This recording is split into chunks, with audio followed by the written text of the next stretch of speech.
teman-teman semua, welcome back di Andros Martin Channel TV. Di momen kali ini, saya mau sharing tentang dunia properti NPL.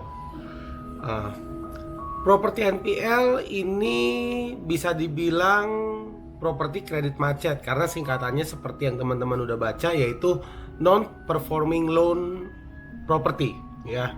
Nah, non-performing loan property ini, Bapak Ibu, itu adalah properti-properti yang mengalami fase-fase itu gagal bayar oleh debitur-debiturnya, ya. Nah, banyak mungkin yang tanya ke saya, ya, properti NPL tuh apa sih, Pak? Apa bedanya sama properti secondary? Apa bedanya sama properti apalagi ya, primary mungkin, atau apa bedanya sama properti lelang, ya kan? Nah, jadi saya jelasin dulu teman-teman semua. Properti NPL itu adalah properti yang dijadikan sebagai agunan atau jaminan atas kredit yang telah diberikan bank kepada seseorang. Seseorang itu yang disebut dengan namanya debitur, teman-teman, ya. Nah, namun kredit tersebut mengalami fase-fase masalah dalam pembayaran atau paymentnya, sehingga dikategorikan sebagai non-performing loan. Nah, makanya pinjaman non-perform, ya, atau kredit bermasalah. Nah, biasanya teman-teman kategori kredit bermasalah tuh apa aja sih? Ya, ada beberapa nih kategori permasalahan nih. Ya, biasanya yang paling umum adalah aset-aset yang masanya itu sudah lebih dari 90 hari gagal bayar. Itu yang disebut property non-performing loan atau kredit macet, teman-teman, ya. Nah, biasanya nih kalau properti itu dianggurin, ya masuk kategori macet yang nantinya itu bisa dilelang ataupun dicesi sama kreditur, which is itu adalah bank, Bapak Ibu, ya. Nah, kalau debiturnya alias orang yang kreditnya ini dapat apa ya, bisa dibilang dapat bekerja sama, kredit tersebut bisa direstrukturisasi, teman-teman, ya. Kredit tersebut bisa direstrukturisasi. Jadi bisa dikategorikan non NPL kembali. Nah, itu kelebihannya kalau misalkan kredit non performance loan setelah misalkan gagal bayar berapa bulan, yang penting debiturnya bisa diajak komunikasi. Nah, bisa direstrukturisasi, teman-teman. Udah banyak bank kejadian seperti itu. Jadi nih buat Bapak Ibu yang saat ini mungkin, ya, saya nggak tahu, mungkin ada di antara Bapak Ibu yang saat ini mungkin kondisinya propertinya lagi gagal bayar. Nah, jangan kabur-kaburan, teman-teman. Banyak orang-orang nih yang propertinya lagi gagal bayar malah hilang-hilangan, nggak tahu kemana, ditelepon nggak bisa, dicari di rumah nggak mau keluar. Nanti ujung-ujungnya teman-teman cuma dapat surat notifikasi atau surat pemberitahuan aset tersebut sudah dialihkan atau aset tersebut sudah dilelang, Bapak Ibu. Nah, jadi ada baiknya kalau misalkan teman-teman di luar sana lagi ada yang mengalami masalah kredit gagal bayar, ya, usahakan kooperatif dengan perbankan. Separah-parahnya pun biasanya bank itu bisa cariin investor atau funder, ya, untuk beli aset kita. Mungkin nggak bagus harganya di bawah pasar, tapi setidaknya ada pengembalian uang buat teman-teman. Daripada Anda diam-diam aja aset tersebut akhirnya dialihkan atau dilelang, ini jadi masalah. Teman-teman udah bayar kredit sekian banyak, lalu ketika aset tersebut dialihkan atau dilelang, teman-teman jadi nggak dapat apa-apa. Nah, that's why, teman-teman, properti NPL ini atau properti kredit macet ini penanganannya unik, ya, Bapak Ibu, ya. Jadi teman-teman harus paham, baik teman-teman yang mau nyemplung berbisnis atau beli aset di properti NPL, ataupun teman-teman yang sedang mengalami kondisi kredit macet. Nah, teman-teman harus mulai antisipasi hal-hal seperti ini ya. Nah, sekarang kita masuk kategorinya. Properti NPL itu kategorinya apa aja sih? Macam-macam teman-teman. Kategori properti NPL itu bisa dari rumah, ya, bisa dari apartemen, bisa pabrik, bisa gudang, terus juga bisa gedung perkantoran, ya. Jadi macam-macam. Nah, yang pasti apapun yang sifatnya properti itu bisa dijadikan agunan kredit. Nah, sedikit melenceng ya teman-teman. Inilah kenapa properti sekalipun mungkin pertumbuhan investasinya nggak secepat katakan forex, saham seperti itu ya Bapak Ibu ya, atau lainnya gitu. Tapi tetap properti itu sebagai underlying aset yang disukai oleh perbankan. Karena itulah yang biasanya diambil oleh perbankan untuk sebagai nilai jaminan kredit yang dikucurkan. Ya jadi however teman-teman, wah ada yang bilang di luar sana properti nggak semenarik forex. It's okay teman-teman.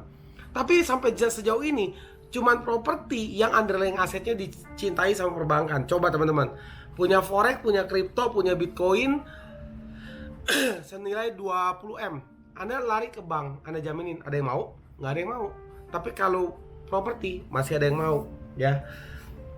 Nah, kemudian mitigasinya buat perbankan itu untuk kategori properti NPL itu seperti apa sih? Jadi buat kreditur atau buat perbankan ya, ketika suatu kredit menjadi NPL atau menjadi loan non performing loan buat sebuah kategori ya, bank memiliki opsi atau kreditur deh, karena kadang nggak bank aja sih Bapak Ibu, kadang ada juga koperasi, ada BPR gitu ya. Mereka memiliki opsi untuk menanganinya, di antara lain ya seperti restrukturisasi kredit yang tadi saya bilang yang pertama, atau melakukan eksekusi atau penjualan kepada pihak ketiga ya, yang biasa dilakukan seperti cesi, subrogasi atau novasi ya, atau juga menjual langsung, yaitu melalui mekanisme lelang.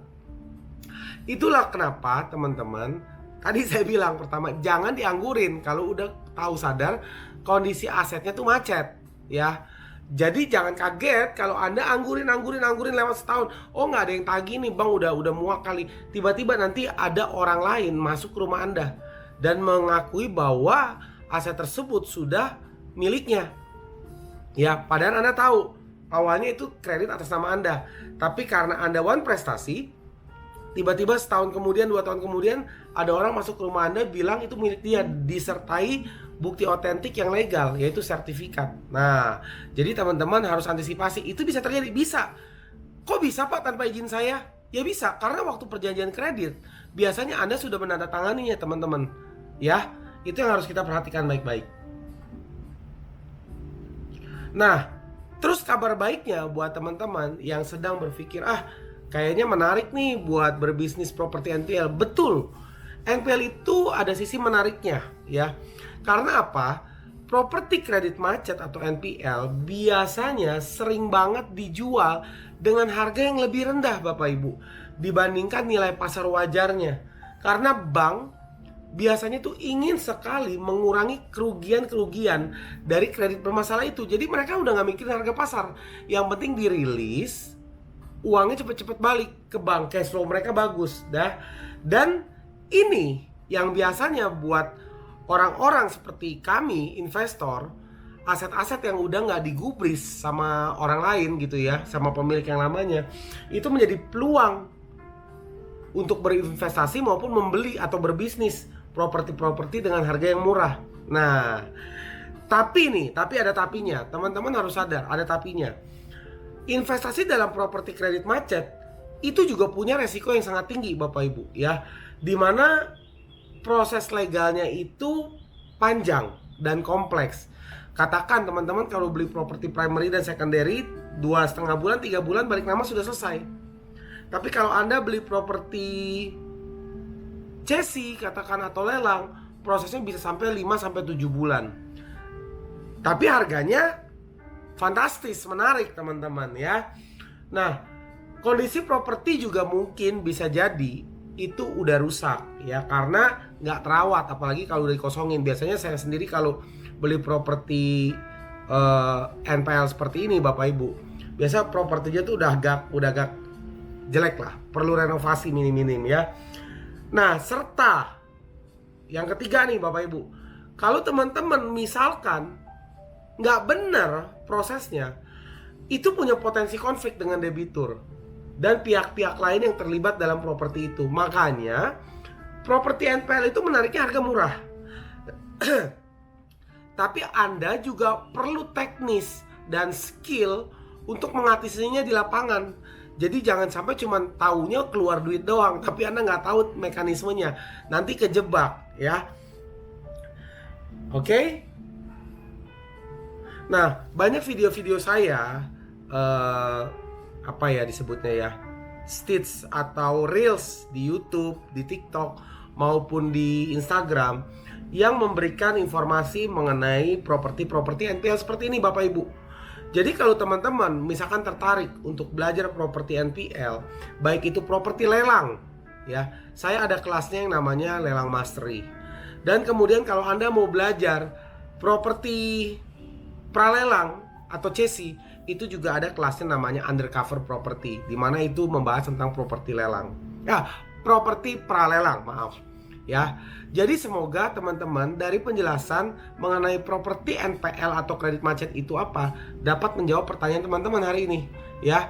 Dan berikutnya ketika teman-teman ingin mendapatkan informasi yang detail, Anda bisa follow channel saya di YouTube ini ataupun juga Instagram saya serta TikTok saya di luar sana ya.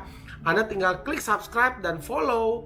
Nanti Anda akan dapat setiap informasinya, teknik-teknik yang berbobot gimana cara mengeksekusi aset di lapangan beserta proses-prosesnya. Nah, terutama buat Bapak Ibu yang agen-agen properti, pemilik agen properti atau pemain CESI, atau juga Anda ingin belajar bermain lelang. Nah, Anda wajib follow akun ini ya. So, sampai ketemu di video berikutnya. Salam sukses, salam cuan properti murah, cuan tumpah-tumpah. Bye-bye.